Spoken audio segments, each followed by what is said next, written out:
Hello, my name is Victoria, and I will be discussing how bilingualism affects Latino immigrants within the U.S. So, to start off, I'm just going to briefly go over what our contents will look like. I'll start with a brief introduction about bilingualism. Then I will talk about I will include a summary of an interview I conducted over the topic, as well as provide you with 5 summaries of articles I have briefly read and obtained knowledge on for this topic, as well as a conclusion of some important points and a reference list. So, to start off, what is bilingualism? Bilingualism is a broad term that has various definitions. However, it is generally the fluency of 2 languages. Someone who is multilingual obviously knows multiple languages, not just 2.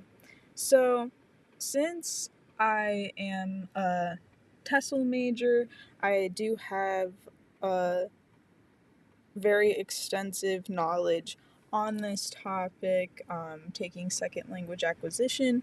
So, some background info that I know personally. An early balanced bilingual is someone who learned the languages early.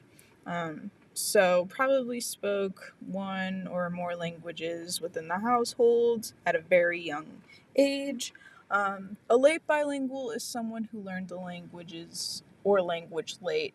So if they were to take a Spanish class or something like that down the line within their academic career, or their parent teaching them one-on-one, whatever the case may be. Someone who is a receptive bilingual can comprehend the language but cannot speak it fluently. So, some benefits of being bilingual or multilingual can include, but are not limited to, economic, personal, and cognitive.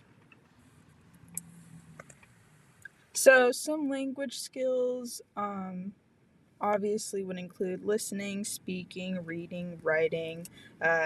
These are the 4 key elements that need to be mastered during the journey of learning a language. So, the whole reason why I chose this topic is because my mother was actually an immigrant herself. Even though Puerto Rico is considered a U.S. territory, she still immigrated here with my grandparents for a better life. And this topic is something that really impacts me and my cultural background. Um, So, yes, for this interview, I interviewed my mother, and something that she said was that she felt pressured into the standard English normalizations. However, she did not feel like losing herself. And her way out of accepting those social norms was surrounding herself with a community that felt like home. So, just finding her people, finding friends and peers and colleagues who she can relate to. Um, Over 30 years ago, um, my grandparents, who only spoke Spanish, decided to move to the United States for a better life. My mother at the time was only a child amongst her 2 other siblings who did not speak English. Since she was a 14-year-old girl, not knowing English in the States was a struggle for her socially and academically. She was easily intimidated by daily interactions and encounters, which led to severe social anxiety. Eventually, my mother was required to take an ESL class due to her language struggles. I also took a part in her language development skills since I grew up teaching her the English that I was learning myself in school. Uh, Also, she has mentioned the fact that she has had trouble adjusting to American norms, as well as face some discrimination due to the fact that she did not know English well or did not know English at all uh, prior to coming to the States. So the first article that I discovered was a majority of English-speaking Hispanics in the United States are bilingual. Something very interesting was that about 6 in 10 U.S. adult Hispanics speak English or are bilingual. According to analysts of the Pew Research Center's 2013 National Survey of Latinos, Hispanics in the United States break down into three groups when it comes to their use of language. 30%, 36% are bilingual, 25% mainly use English, and 38% mainly use Spanish. Among those who speak English, 59% are bilingual. Latino adults who are the children of immigrant parents are most likely to be bilingual. Among this group, 50% are bilingual. And my final point of this article, Latinos with immigrant parents, defined as those born outside the U.S. or born in Puerto Rico, made up roughly half. So 48% of all U.S. born Hispanics. By comparison, a third of Hispanic immigrants are bilingual, as are a quarter of 23 of those with U.S. born parents. So as you can see, the rates are going up. We are seeing a huge incline on bilingualism in the United States, as well as immigration.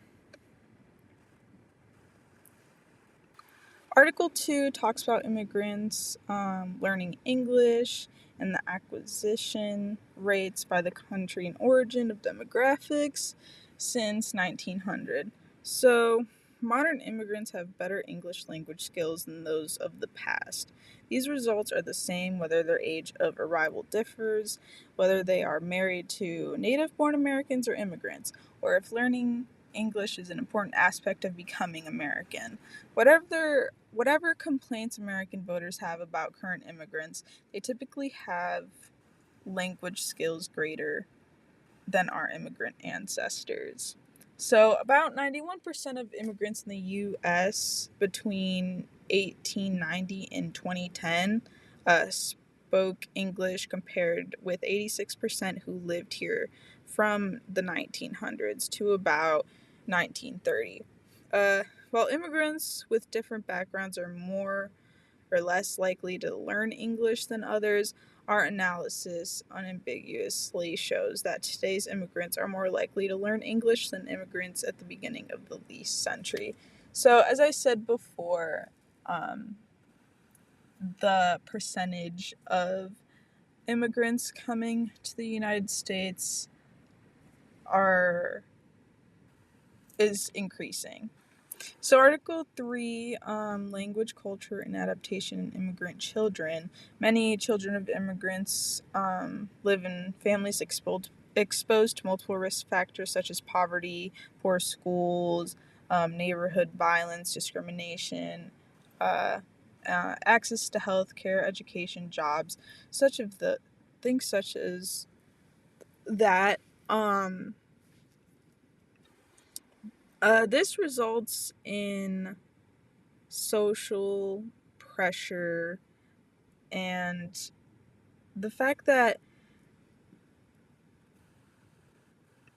children who are immigrant children uh, or children of immigrants are faced with this pressure, this social pressure that they have to speak English when they get into the States is very crucial, and it's very intimidating as well. The fourth article I found was that immigrants who speak English earn more and are better accepted by Americans, but the U.S. fails to provide sufficient free English classes for newcomers. So America is essentially demanding that immigrants learn English without giving them the correct and appropriate resources to do so. Article 5, the impact of language services on refugee and immigrant integration. Language services are more than just a means of communication. They are a critical lifeline for refugees and immigrants seeking to build new life in the U.S., from accessing healthcare and education to finding employment and engaging in community life. Overcoming language barriers is essential for successful integration. So, in conclusion, the positive aspects of um, being bilingual in the States is economic, cognitive, and communicative, as well as it enhances interpersonal relationships and accommodation to society. Some negative aspects can include not enough opportunities, stress and anxiety, assimilation, and detachment from culture. Here are a list of my references, and that's all I have. And thank you for listening.